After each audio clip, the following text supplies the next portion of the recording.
o encontro e a visita do único Deus. Nós vamos estar baseando essa mensagem nesta noite no livro de Lucas, no capítulo 7, no versículo 11 até o versículo 17. Logo depois, Jesus foi a uma cidade chamada Naim, e com ele iam os seus discípulos e uma grande multidão.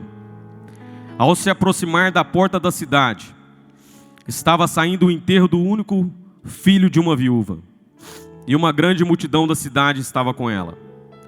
Ao vê-la, o Senhor se compadeceu dela e disse: não chore. Depois aproximou-se e tocou no caixão, e os que carregavam pararam. Jesus disse: jovem, eu lhe digo, levante-se. O jovem sentou-se e começou a conversar, e Jesus o entregou à sua mãe. Todos ficaram cheios de temor e louvaram a Deus. Um grande profeta se levantou entre nós, diziam eles. Deus interveio em favor do seu povo. Essas notícias sobre Jesus espalharam-se por toda a Judéia e regiões circunvizinhanças. E chegou até aqui, em Goiânia, nesta noite.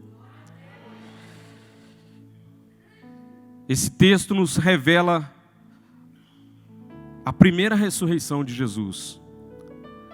A Bíblia está registrada nos evangelhos que não haveria livros para descrever todas as bênçãos e maravilhas que o Senhor Jesus fez durante o período dele aqui na terra.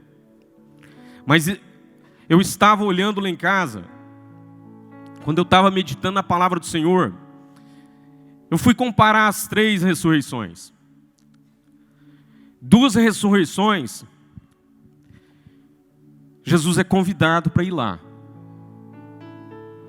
E nessa ressurreição, exclusivamente aqui, não há convite de Jesus para ir lá. Essa ressurreição aqui, ela retrata muito bem o que está descrito no Salmo 113. Que no céu é a habitação do Senhor. Ele se inclina. No dia que eu estava lendo esse texto, eu comecei a meditar o que é inclinar. E inclinar é isso daqui, ó. O Senhor lá da sua habitação, Ele se inclina, Ele vê as suas obras dos céus, Ele vê os astros, Ele vê as estrelas, Ele vê as nuvens. Para quem já voou, como é belo ver as nuvens lá de cima. É algo esplendoroso, é algo que palavras não transmitem e nem define a grandeza da obra de Deus.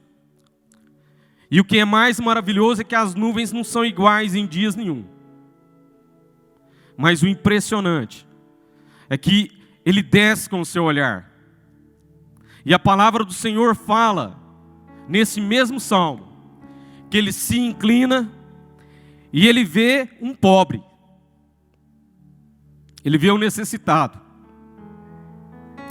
As 2 outras ressurreições, Jesus, movido por sua compaixão, pelo convite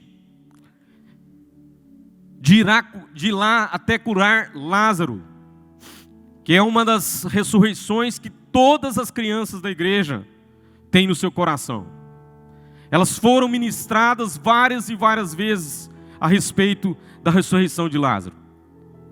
Jesus, ele ia naquela casa por várias vezes. As irmãs de Lázaro tinham um cuidado especial com Jesus. Uma delas adorava o Senhor Jesus com suas lágrimas e enxugava com seus cabelos. Mas Jesus, propositadamente, Ele atrasou de ir naquela cidade. Ele atrasou o convite. Porque Ele sabe que tudo é para a honra e glória do nosso Deus glorioso. Na outra ressurreição, Jesus também está andando numa determinada cidade, dentro do seu processo evangelístico. Jairo fala: a minha filha está doente. Mas existe uma interrupção muito grande naquele trajeto. Jesus já tinha aceitado o convite para ir lá na casa de Jairo. O que eu estava analisando nesta noite é que a mesma idade da filha de Jairo é a mesma idade que a mulher do fluxo de sangue também sofria.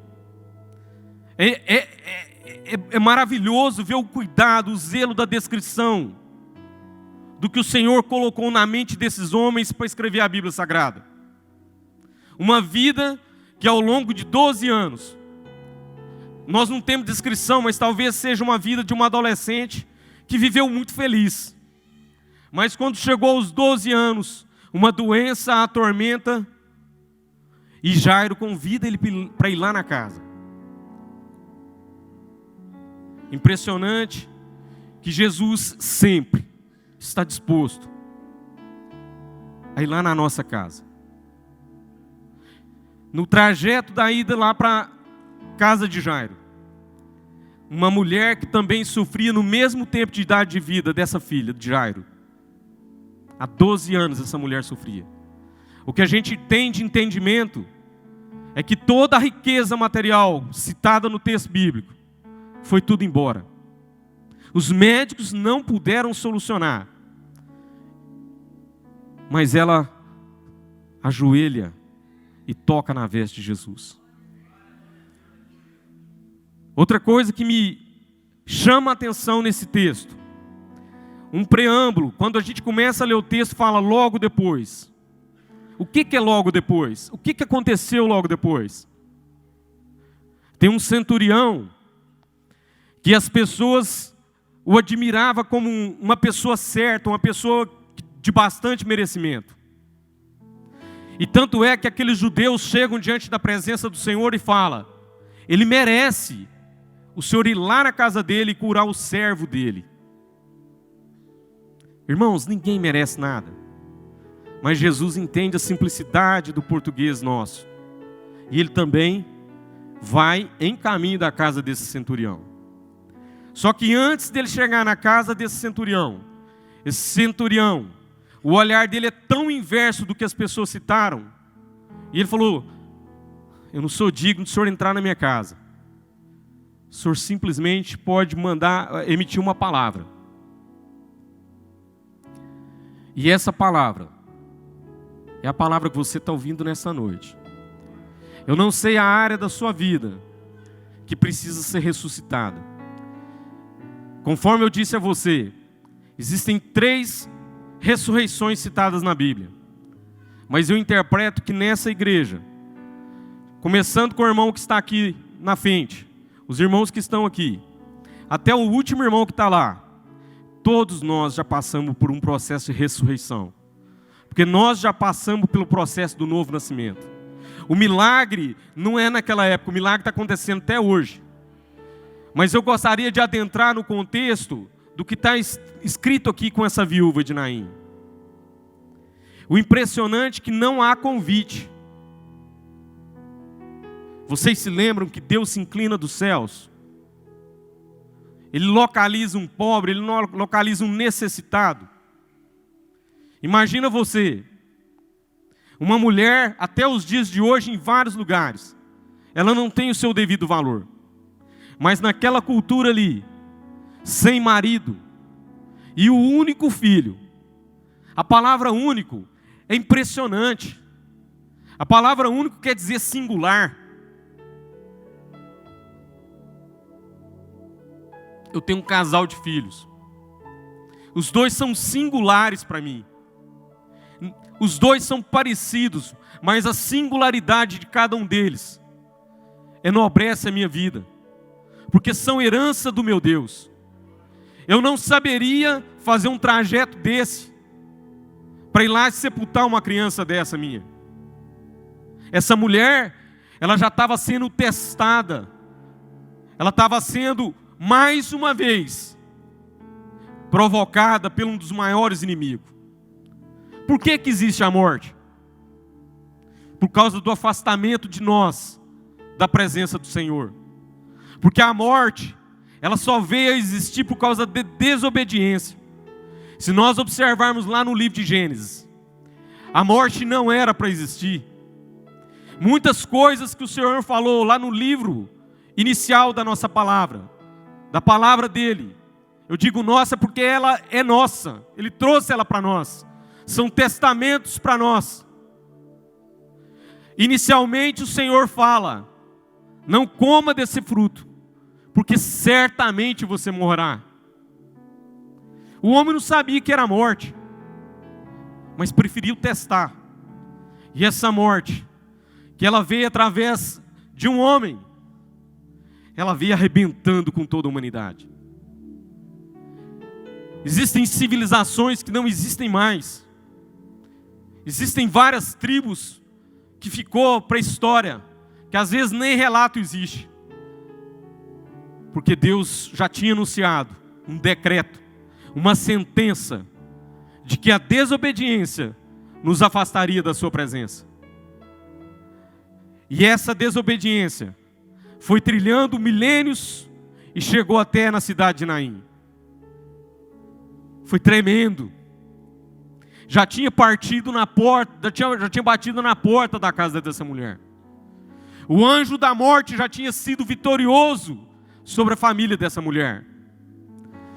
O que me constrange é que se nós fizermos uma memória, um reflexo de todas as vezes que fomos em velórios, nós já vimos diversos velórios. Eu já vi velórios de pessoas insignificantes do ponto de vista material, com casa cheia, com lugar cheio. E já vi velórios de parentes de gente milionária, que não dava 15 pessoas. A Bíblia está dizendo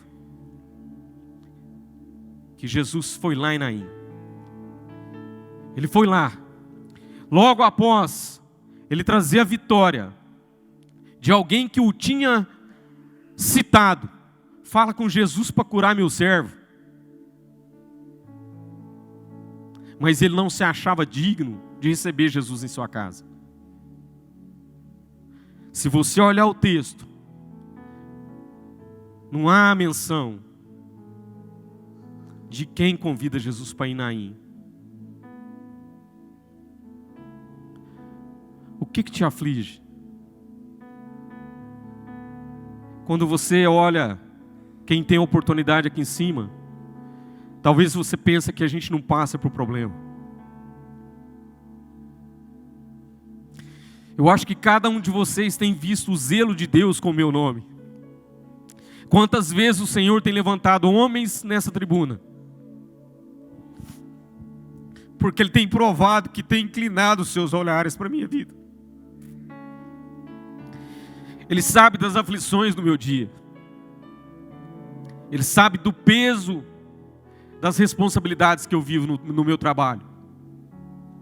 Ele sabe das angústias. Ele sabe que os meus sonhos, até hoje, alguns deles estão frustrados. Sonhos que até há poucos dias eu os considerava como riqueza. Mas há poucos dias eu também tenho chegado diante da presença dEle. E tenho dito: Jesus, eu quero viver somente o que o Senhor quer para a minha vida. Eu não quero que o Senhor olhe para atender o meu pedido. Assim como Ele foi em Naim, por várias vezes Ele tem demonstrado que Ele vem até a minha presença. Houve um dia, irmãos, que eu estava tão angustiado, tão triste, tão derrotado. Eu cheguei muito tarde do meu trabalho lá em casa. E falei: não vou na igreja. Mas quando eu tomei banho, o Espírito de Deus me colocou desejo de estar aqui. E eu olhei lá diante do espelho, em pensamento, como prova do Salmo 139, que Ele conhece os nossos pensamentos, Ele conhece o meu pensamento. Naquele dia eu disse ao Senhor: eu estou saindo muito cansado, mas eu gostaria que o Senhor falasse pessoalmente comigo. Quantas vezes Ele tem falado pessoalmente comigo? Nesse dia tinha um pregador aqui, um pregador americano. Ele estava sendo interpretado para falar da sua palavra aqui para nós. Quando de repente eu comecei a perceber que o pregador descia. Eu falei, eu sei, o senhor vai vir falar comigo. Quando chegou até ali, ele falou assim para mim, você acha que eu não estou te ouvindo? Ele falou essa frase 2 vezes. E a terceira frase que ele falou, hoje eu te curo. Eu não entendia. As 2 primeiras frases tinham conexão, estava muito claro, porque era o que eu tinha dito lá dentro da minha casa. A terceira eu não entendia. Mas eu fui entender. 2017 foi aquele teste violento. Eu perdi a minha mãe. Eu pude notar um zelo de Deus. De verdade, eu não sei o que é o aguilhão da morte. Ela não triunfou. Ela não triunfou sobre mim. Aquela dor que todos sentem. Eu ainda não sei o que é isso. Porque o Senhor me poupou. Ele enviou anjos do Senhor. Não vou citar o nome, mas essas pessoas sabem. Para fazer o que eu deveria fazer. Pessoas daqui da nossa casa, da nossa igreja. O que um Deus único, o único que é digno de ser adorado, o único que é digno de ser cultuado, o único que é digno de ser louvado, o único que fez todo o céu e toda a terra, o único que fez os astros, o único que até hoje ele entra no ventre de uma mulher e ele tece, ele faz a construção do ser humano. O que ele tem que, se ele interessa por nós, pecadores, homens obstinados, pessoas que na mesma hora estão na alegria, na mesma hora está morto espiritualmente. O que nós temos que traz essa compaixão tremenda? O que nós temos que faz com que Ele nos abrace a cada dia? Você já perguntou o que é isso? Eu tentei interpretar as distâncias de Cafarnaum até Naim. Existem 2 distâncias. Ela não é talvez o fundamental, mas como não há precisão, vou citar todas as 2. Existe um texto que fala que era quase 40, outro texto que fala que era menos de 20.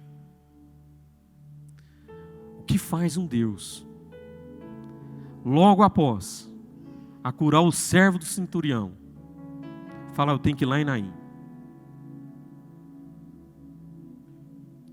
Irmãos, ele não chegou atrasado, não. Ele chegou na hora certa. A gente interpreta com o nosso simples conhecimento. Aquele enterro, aquele sepultamento, vinha uma multidão com Jesus. É muito bom andar com Jesus. Quem não queria andar com Jesus? Mas tinha uma outra multidão que vinha com a mulher. Será porque essa multidão que andava com essa mulher? Possivelmente admirada, possivelmente zelosa. E o Senhor não vem buscar um povo zeloso, irmãos? Um povo especial, um povo de boas obras? Assim como o Senhor nos visita a cada dia. E a gente fala, onde o Senhor está? Que pergunta indecente. Até eu faço, irmãos. Ele habita aqui dentro. Essa roupa está mais longe do que Ele está aqui dentro da nossa vida. O nosso problema é não enxergar a sua integridade conosco. O nosso problema é não enxergar o seu amor para conosco. O nosso problema é não permitir que Ele venha fazer morada constante em nós. A morte, ela é um aguilhão, ela é algo poderoso, né? Ela vai triunfar na vida de cada um. a não ser que o Senhor Jesus venha arrebatar a sua igreja. Irmãos, eu estou com uma preocupação imensa.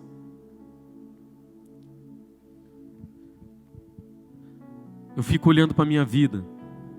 Desde a infância eu tenho escutado que Jesus vai voltar.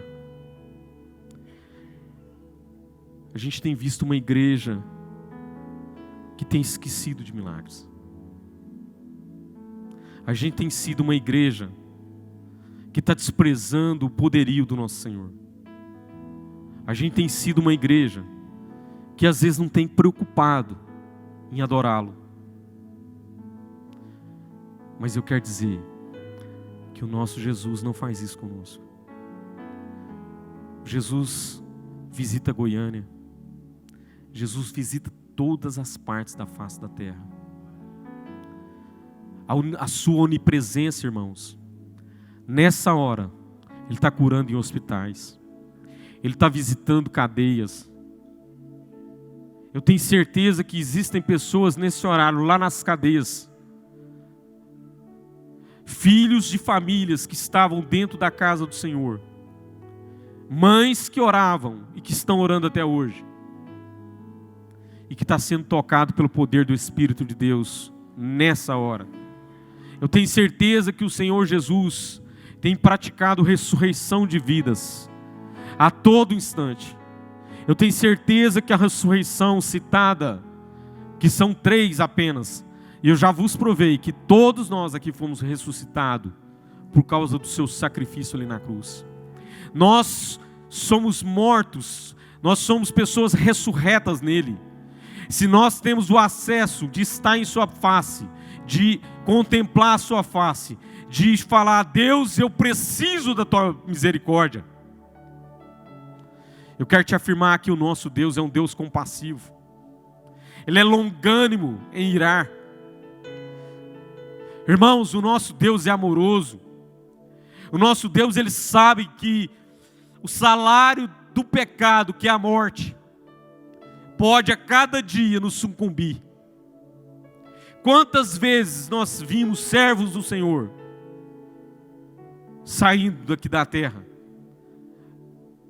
No dia que eu fui deixar a mamãe lá no cemitério, irmãos, que coisa incrível.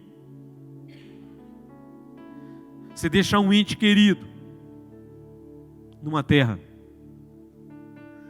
Mas o que me alegra é que o espírito voltou para Deus. Nós não somos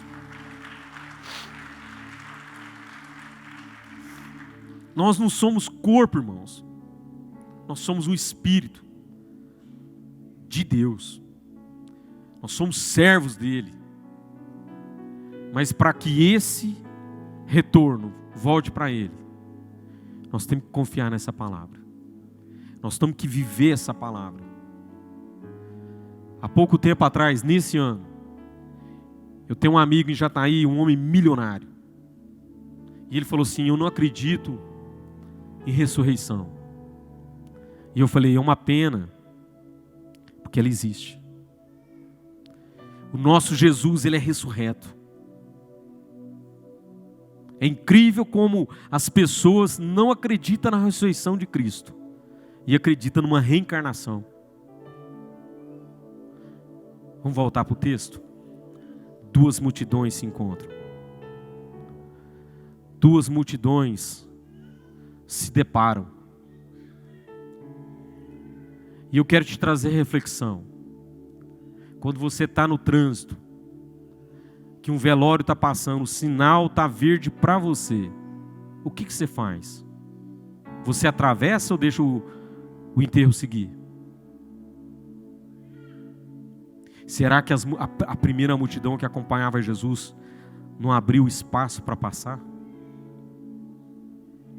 Mas o nosso Jesus não abriu, não. Nosso Jesus parou na frente, no meio de uma multidão. Ele sabia quem era a viúva de Naim. No meio da multidão, a Bíblia fala que o seu olhar compassivo enxergou ela no meio da multidão. Ele foi lá tratar com a viúva de Naim e seu filho.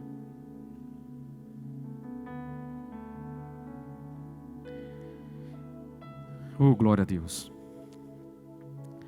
E no meio dessa multidão, amados, Jesus toca no esquife. Para. Aí a gente vê o apóstolo Paulo falar: morte, onde está teu aguilhão? Essa morte deve ter pensado: acabou minha chance. Eu ia levar mais um. Jesus foi lá para tocar no esquife. Assim como no livro de Gênesis, Ele criou o sol. Ele criou todas as coisas citadas em Gênesis com a sua palavra.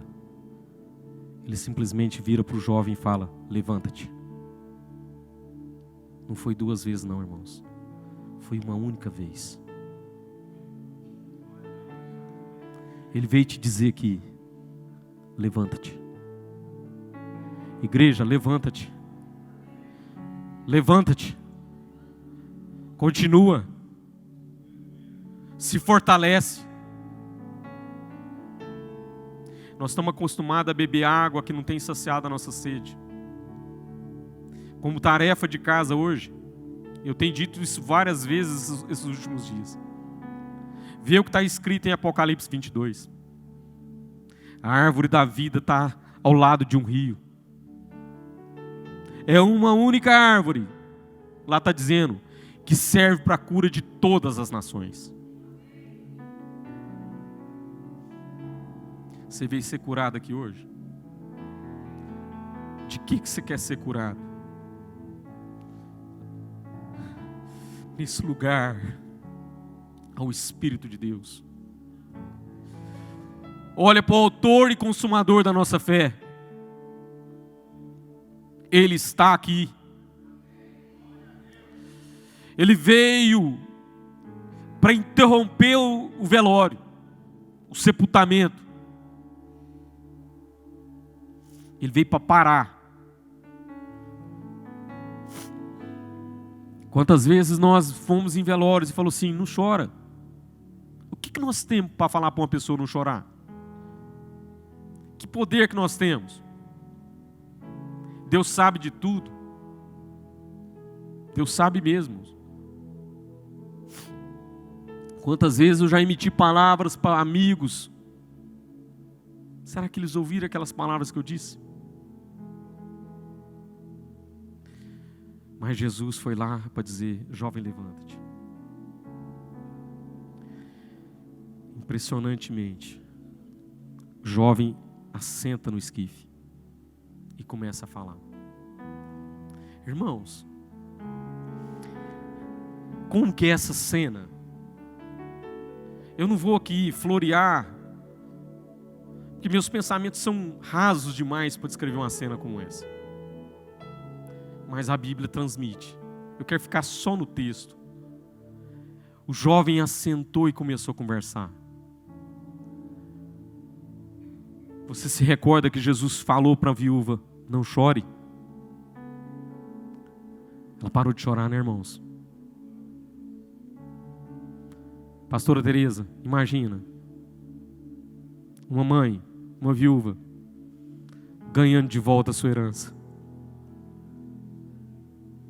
Jesus veio trazer herança de novo. Jesus veio trazer refrigério de novo. Irmãos, eu estou preocupado. Há quanto tempo você não fala em línguas estranhas? Muitas pessoas estão aflitas. Muitas pessoas estão com depressão. A gente está ministrando a aula aqui para batismo. As adolescentes que estão ali na aula esses dias para trás falou: Silas, algumas coleguinhas nossas têm falado em suicídio. Eu não posso fazer nada a não ser talvez presentear com a Bíblia, a orar. Uma das Bíblias que eu pensei que chegaria no destino. Eu estava sentado ali, A coleguinha veio e falou, ela não aceitou. Eu falei, Jesus, tem misericórdia dessa vida. Ela não te aceitou, Jesus. Eu não sei nem quem é ela. A única coisa que eu tenho falado, Jesus, me dá uma alma por dia. Lá no meu trabalho, eu quero falar para um cliente por dia do seu amor.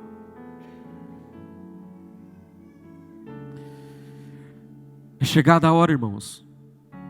As pessoas estão sendo sepultadas. As pessoas estão sendo objeto de desprezo.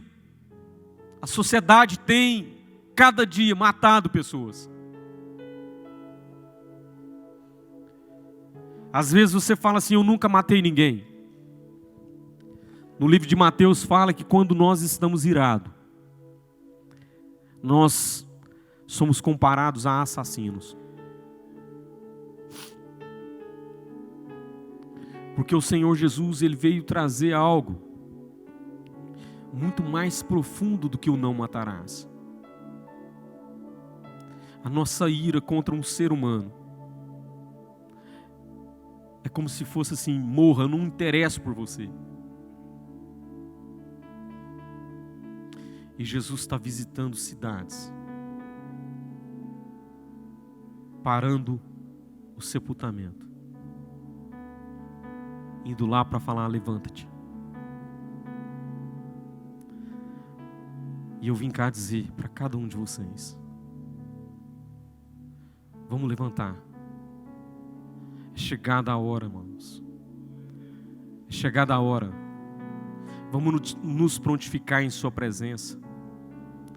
O pastor Rui leu agora há pouco que nós temos um ID. Coloca a mão sobre os enfermos, eles serão curados. A última Santa Ceia, irmãos, eu estava sentado por ali, e eu estava com uma dor na coluna, e eu falava, Deus, mas eu sou novo demais para ter esse tipo de dor. Lá em casa, incomodado, na hora que eu começava a levantar aquilo, eu tinha que levantar desse jeito assim. Na hora que eu fui tomar o cálice, eu falei com Jesus, eu estou bebendo o teu sangue, me cura. Acabou a dor, irmãos.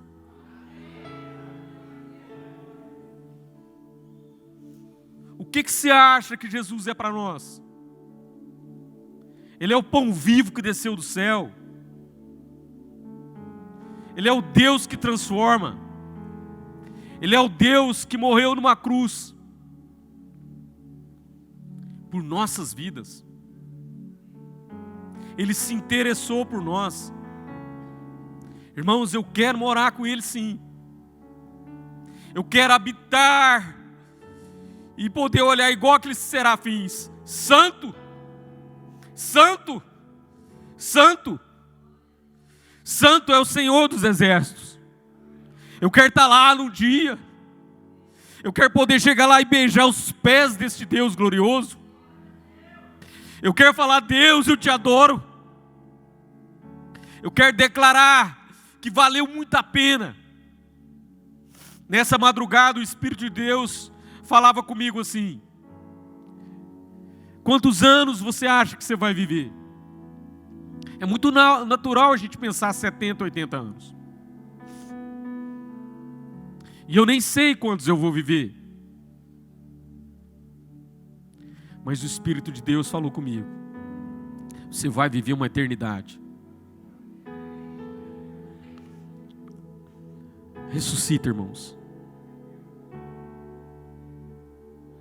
Receba a vida desse Deus glorioso. Irmãos, não há outro caminho. Não existe outra verdade. Irmãos, eu sou um pobre, igualzinho o Salmo 113. Eu era um lixo. O Salmo 113 reflete muito a minha vida. Até faculdade que eu passei com 16 anos. Não fui fazer. Não deu certo. Empregos que eu batia na porta. Para você não serve. Mais uma vez, Ele prova os pensamentos. Eu desci a escada de um banco numa época. Falei, Deus, se essa vaga não for minha, eu vou pensar que realmente eu não presto. Ei, irmãos, Deus fica impactado com a nossa vida. Na hora que você estiver aflito, vai para a presença.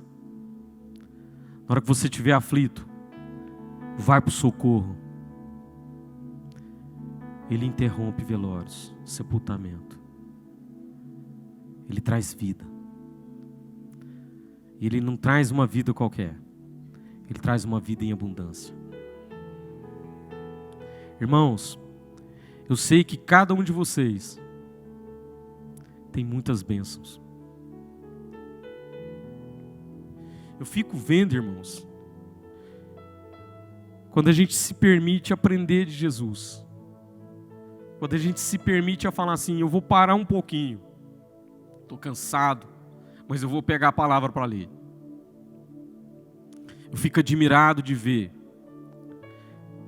Nós temos visto uma igreja, não estou dizendo a Catedral da Família não, eu estou falando dessas igrejas das últimas horas, igrejas da prosperidade,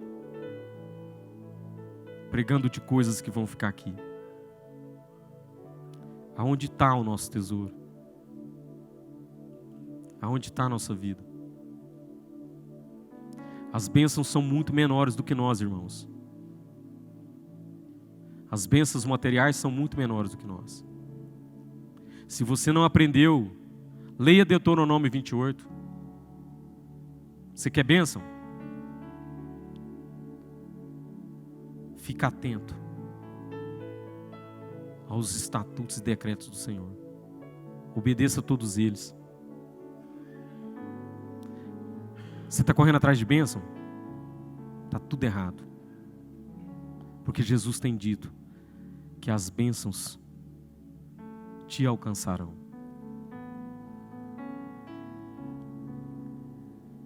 Não troque a sua vida pela morte.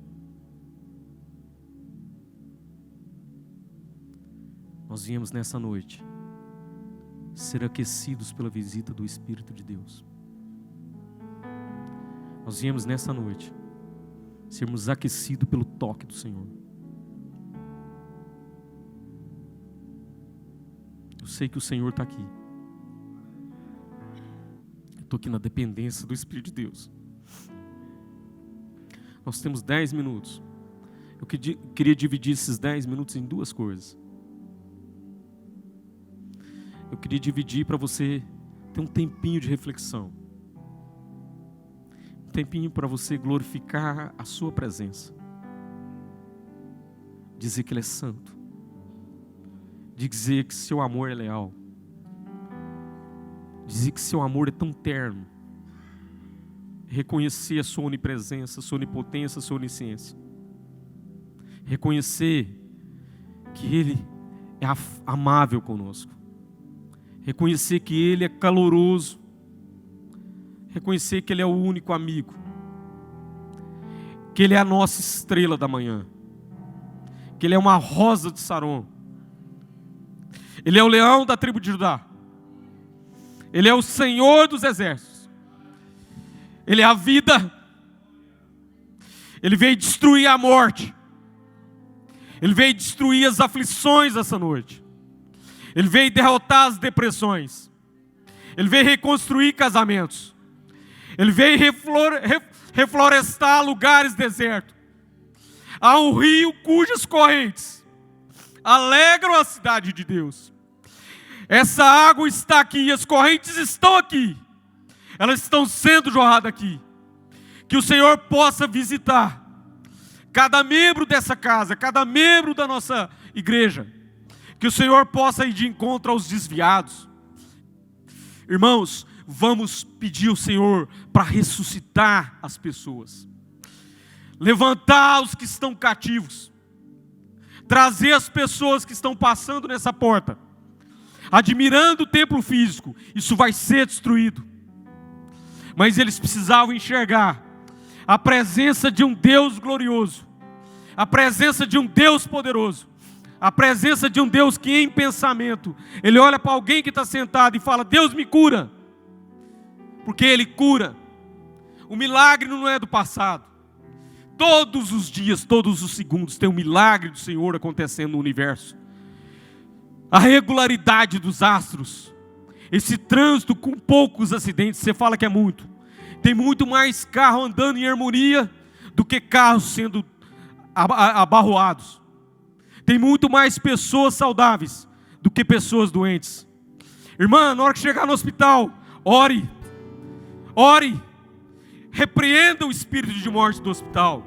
Coloque o poder do Senhor Jesus na sua vida. Adentra lá e fala: Deus, eu vim trabalhar e trazer vida. Irmãos, aonde você trabalha, aonde você tem a sua empresa, coloque-se na presença do Senhor. Seja servo fiel na sua presença. Esteja certo de que o Senhor te honra, mas que toda honra seja para Ele.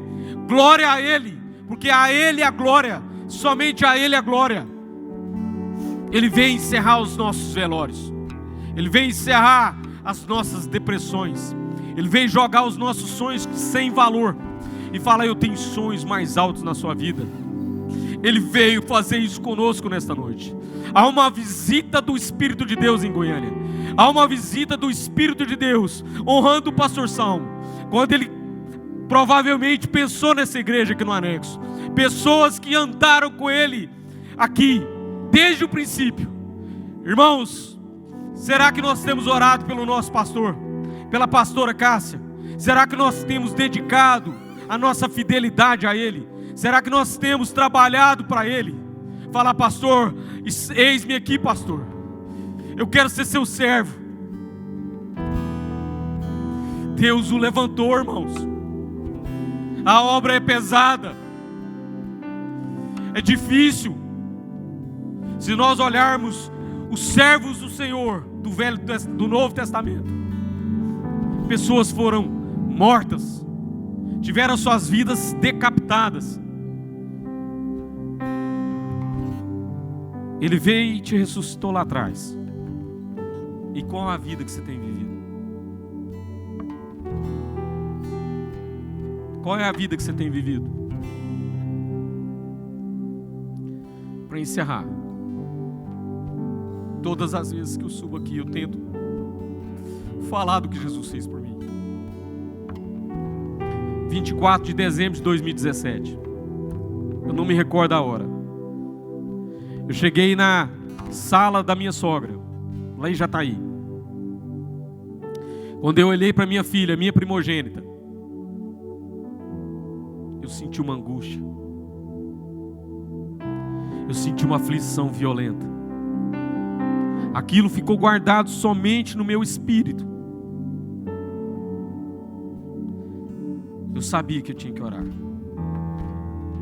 Porque o meu pensamento, a minha aflição daquele dia: Deus, amanhã eu viajo, juntamente com a minha esposa. Se acontecer alguma coisa conosco, quem vai cuidar da minha filha? Eu não disse isso em voz alta não, irmãos. Você conhece 1 Coríntios 10:13? Não vos sobreveio tentação senão humana, mas fiel é Deus, que quando a tentação está vindo, Ele já me mandou o escape. Você está em comunhão? Você está em comunhão para ouvir o escape? Eu fui clamar pelo escape. Eu fui lá para a área de lazer da casa da minha sogra. Falei: Deus, tem algo errado. O Senhor sabe o que é, eu não sei. Me livra! Me socorre! Desde a minha infância eu tenho aprendido que no dia da angústia, as pessoas que clamam ao Senhor têm a sua voz ouvida. Passa o dia 24. Ceamos o Natal. No outro dia, fui para um almoço que nós íamos participar. Uma casa maravilhosa. Uma das belas casas de Jataí. Meu concunhado vira para mim e fala: Silas, tá vendo aquela nuvem? Chuva forte, hein? eu não tive a humildade de dizer: o Senhor está comigo.